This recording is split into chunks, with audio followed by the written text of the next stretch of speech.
पुढच्या बातम्यांकडे वळतोय। रत्नागिरीतली बातमी आहे। रत्नागिरी जिल्ह्यातील 5 या ठिकाणी गावाला दरडीचा सर्वाधिक धोका असतो। एका बाजूला समुद्री उधाणाचा धोका आणि दुसरीकडे दरडीचा धोका। त्यामुळे दरवर्षी या गावातील लोकांना जीव मुठीत धरूनच पावसाळा पूर्ण काढावा लागतो। प्रशासनाने या गावातील कुटुंबांना अतिवृष्टीची खबरदारी म्हणून स्थलांतरित होण्याचे आदेश दिलेले आहेत। मात्र नेमकं स्थलांतरित व्हायचं तरी कुठे असा प्रश्न या सगळ्या गावकऱ्यांपुढे असतो। दरम्यान या लोकांचं कायमस्वरूपी पुनर्वसन कधी होणार असा सवाल नागरिक स्थानिक विचारतायत। आपण पाहतोय डोंगराच्या अगदी पायथ्याशी या ठिकाणी 5 हे गाव आहे आणि या गावाला आता अलीकडे धोका असल्याचा अहवाल आता शासनाकडे देण्यात आलेला आहे। रत्नागिरी जिल्ह्यातलं दरड प्रवण क्षेत्र म्हणून जे घोषित करण्यात आलेलं आहे त्यामध्ये काही गावांचा समावेश आहे। मात्र सर्वाधिक धोकादायक असलेलं गाव म्हणून 5 या गावाचा समावेश दरड प्रवण क्षेत्रामधल्या या गावाच्या यादीमध्ये करण्यात आलेला आहे। त्यामुळे या गावाला या दरडीपासून मोठ्या प्रमाणात धोका असल्याचं सुद्धा बोललं जातंय।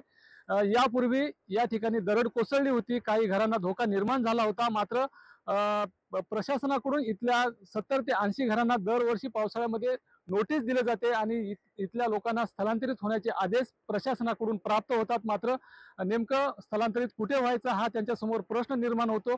जर का यांचं कायमस्वरूपी पुनर्वसन केलं तर इथल्या नागरिकांना कुठेतरी त्यांचं पुनर्वसन होईल आणि त्यांच्या जीविताला जो धोका आहे तो धोका टळेल। परंतु प्रशासन मात्र फक्त त्यांना दरवर्षी पावसाळ्यामध्ये नोटीस देते आणि स्थलांतरित होण्याचे आदेश मात्र प्रशासनाकडून त्यांना प्राप्त होतात, परंतु कायमस्वरूपी त्यांचं पुनर्वसन केलं जात नाही। त्यामुळे त्यांना दरवर्षी पावसाळ्यामध्ये जीव मुठीत घेऊन या ठिकाणी राहावं लागतं। परंतु याच डोंगरावरती मोठ्या प्रमाणामध्ये काही खाजगी विकासकांनी जमीन घेतलेली आहे आणि त्यामुळेच या डोंगरामध्ये मोठ्या प्रमाणात आता बंगलो प्रोजेक्ट केले जात आहेत आणि त्यामुळे या ठिकाणी जे नैसर्गिक प्रवाह होते ते नैसर्गिक प्रवाह आता बदललेले आहेत, नैसर्गिक प्रवाह बंद झालेले आहेत। त्यामुळे जर का भविष्यामध्ये या ठिकाणचा जर का डोंगर कोसळला तर माळींसारखी परिस्थिती या ठिकाणी उद्भवू शकते। परंतु प्रशासन गांभीर्याने घेत नसल्यामुळे इथल्या नागरिकांना मात्र जीव मुठीत घेऊन राहावं लागतं। प्रशासन दरवर्षी आपली जबाबदारी झटकण्यासाठी त्यांना नोटीस देतं आणि स्थलांतरित होण्याचे आदेश त्यांना प्राप्त होतात। मात्र नेमकं स्थलांतरित कुठे व्हायचं आणि आमचं कायमस्वरूपी पुनर्वसन शासन कधी करणार असा एक प्रश्न त्यांच्या मनामध्ये निर्माण झाला आहे।